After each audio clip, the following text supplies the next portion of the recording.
Right now, there is someone in your life who is slowly wearing you down. And what makes it dangerous is this. You probably believe they care about you. You might even call them a friend. They smile when they see you. They ask how you're doing. They act supportive. But behind all of that, something is being taken from you every single day. Your peace, your joy, your energy. And if you don't recognize what's happening soon, one day you'll wake up feeling exhausted, hollow, and disconnected from yourself without even knowing how you got there. That's why this matters. Because in this video, I'm going to help you identify exactly who these people are. And once you can see them clearly, you can finally start protecting yourself. Here's the truth about toxic people. They don't announce themselves. They don't show up saying, "I'm here to ruin your life." They arrive quietly. They blend in. Many of them seem kind, caring, even loving at first. They laugh with you. They spend time with you. They tell you they've got your back, but underneath that surface, there's something harmful. Not the kind of poison that destroys you instantly, but the kind that works slowly, day by day, conversation by conversation, until one day you don't recognize the person you've become. And the most frightening part is that most people don't realize what's happening until the damage is already done. Their confidence is gone, their motivation is gone, their inner calm is gone. But that doesn't have to be your story. By the end of this video, you'll know exactly what patterns to watch for. You'll be able to identify these people early. And more importantly, you'll know that you're allowed to protect yourself. Let's get into it. These are the 7 types of toxic people that can quietly destroy your life if you keep them close. The first type is the confuser. This is the person who leaves you feeling mentally scrambled. You walk into the conversation feeling certain, and you walk out questioning your own sanity. You bring up something that hurts you and say, "Hey, what you said really affected me." Instead of taking responsibility, they respond with, "You're overreacting. I was joking. You're too sensitive." Or you catch them contradicting themselves clearly. When you point it out, they say, "That never happened. You must be imagining things. Are you sure you're remembering it correctly?" This is manipulation through confusion. It's intentional, and it's dangerous, because every time this happens, your trust in yourself weakens. You start wondering if you're the problem, if you're exaggerating, if your feelings are invalid. Eventually, you stop trusting your own judgment. You apologize when you've done nothing wrong. You feel uncertain all the time. That's not a healthy relationship. People who care about you don't distort reality. They don't twist your words. They don't make you feel unstable for expressing how you feel. Walking away from someone who constantly makes you doubt yourself isn't cruel, it's self-protection. The second type is the chaos creator. This person always has something going wrong. Every single day, there's a new emergency. One day it's family drama. The next day it's workplace betrayal. Then it's relationship conflict. Then it's a fight with a neighbor. There is never a calm moment. At first, you feel empathy. You want to be there for them. You listen. You offer advice. You support them. But over time, you notice that nothing ever improves. The problems never resolve. The drama just keeps changing shapes. And after spending time with them, you feel completely drained, heavy, overwhelmed, as if you've absorbed stress that doesn't belong to you. Some people don't know how to live without chaos. When things are peaceful, they create conflict because calm feels unfamiliar. And when you stay close to them, their chaos becomes your environment. Your life starts revolving around their crises. You worry about their issues. You lose focus on your own goals.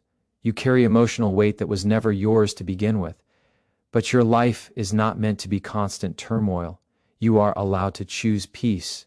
And if someone turns every day into emotional mayhem, you don't have to stay in the middle of it. The third type is the dream destroyer. This one cuts deep because it often comes from people you care about. You feel excited about a new idea, a goal, a plan, something that lights you up. You share it expecting support or encouragement. Instead, they say things like, "That's unrealistic. You're probably going to fail. People like us don't do things like that. Don't get your hopes up." And just like that, your enthusiasm fades. This isn't honesty. This isn't guidance. This is discouragement disguised as realism. Helpful feedback sounds constructive. It acknowledges challenges while still believing in you. Toxic criticism shuts you down completely. It tells you not to try it at all. If you listen to voices like this long enough, you stop dreaming.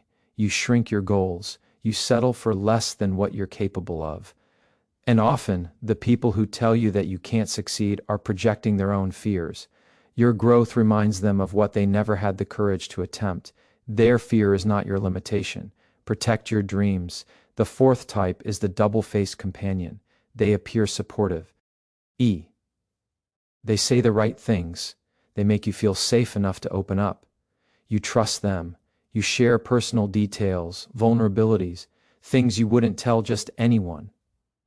Then you discover those private moments are no longer private. Your story has become gossip. Your struggles are now entertainment for other people. That kind of betrayal hurts deeply, not because of the information shared, but because of the trust that was violated.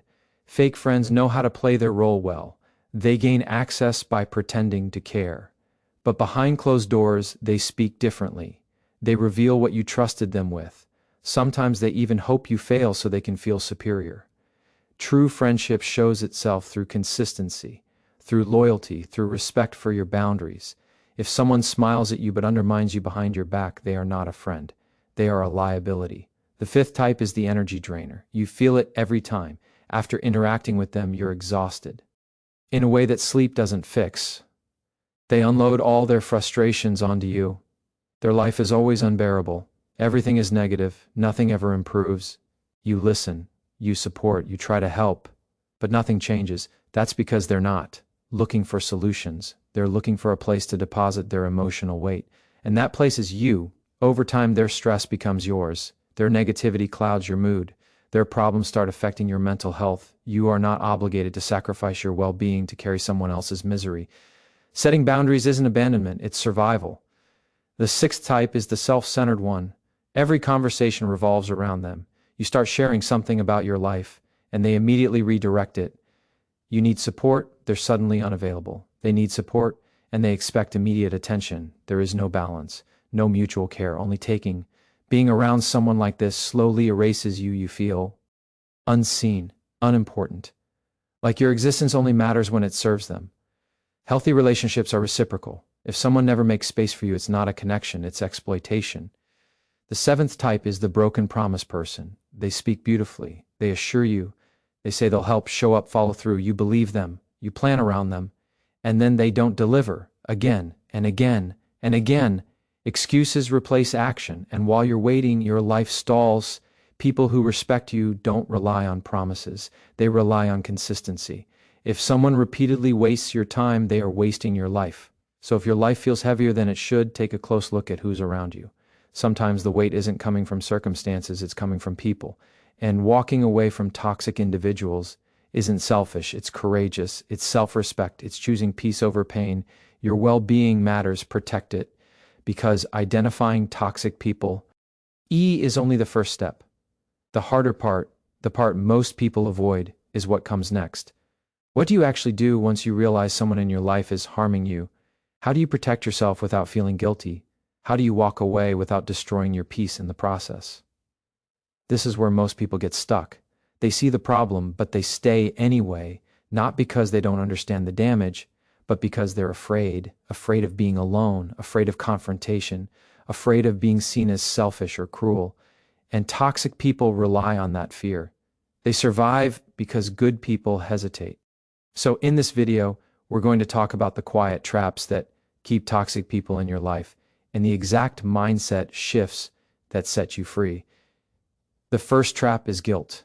Toxic people are masters at making you feel responsible for their emotions. You start thinking things like, they've been through a lot. They didn't mean it that way. If I leave, I'm abandoning them. And slowly, their pain becomes your obligation. But here's the truth you need to hear. Understanding someone's pain does not mean sacrificing yourself for it. You can have empathy without self-destruction. You can care about someone and still choose distance. Guilt is not a sign that you're doing something wrong. Sometimes guilt shows up when you're finally doing something right for yourself. The second trap is hope. This one is dangerous because it feels noble.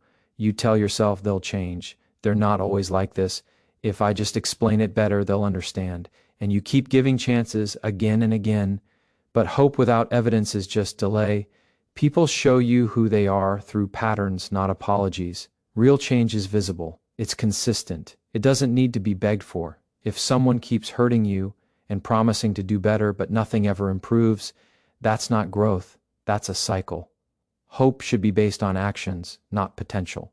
The third trap is history. You stay because you've known them for years, because of shared memories, because of everything you've already invested. And you tell yourself, I can't just walk away after all this time. But listen carefully. Time spent is not a reason to keep suffering. Your past with someone does not entitle them to your future. Growth sometimes means outgrowing people who once fit your life but no longer do. Holding on to someone out of nostalgia can cost you the person you're becoming. Now let's talk about boundaries, because this is where real protection begins. Boundaries are not punishments. They are instructions. They teach people how to treat you. And the way someone responds to your boundaries tells you everything you need to know. Healthy people respect boundaries. Toxic people fight them. They argue. They guilt trip. They mock. They accuse you of changing. But what they're really upset about is losing access. You don't need to over-explain your boundaries. You don't need permission. This doesn't work for me anymore. Is enough. Silence is a boundary. Distance is a boundary. Saying no is a boundary. And if someone only values you when you have no boundaries, they never valued you. They valued the control. Now, here's something most people don't realize. Walking away doesn't always mean a dramatic confrontation. Sometimes the strongest move is quiet withdrawal, less availability, less emotional access, less engagement. You stop feeding the dynamic that drains you. Toxic people thrive on reaction. When you stop reacting, they lose power. At first, it might feel uncomfortable. You might second-guess yourself. You might feel lonely. That's normal. Growth often feels like isolation before it feels like freedom. But here's what happens when you remove toxic people from your life. Your mind gets quieter. Your energy returns. You start thinking clearly again. You feel lighter, not because your life is perfect, but because you're no longer carrying weight that isn't yours. And something else happens. You make space for healthier connections, for people who respect you, for conversations that don't leave you drained, for relationships that feel safe instead of confusing. You don't attract better people by begging for respect. You attract them by refusing to tolerate disrespect. Let me leave you with this. If someone consistently makes you feel anxious, small, confused, or exhausted, that feeling is information. Your body and mind are warning you. Listen, protecting yourself is not selfish. It's necessary. You cannot heal in the same environment that harmed you, and you cannot become your best self while constantly shrinking to keep others comfortable. Choose peace, choose clarity, choose yourself, because the moment you do, everything changes.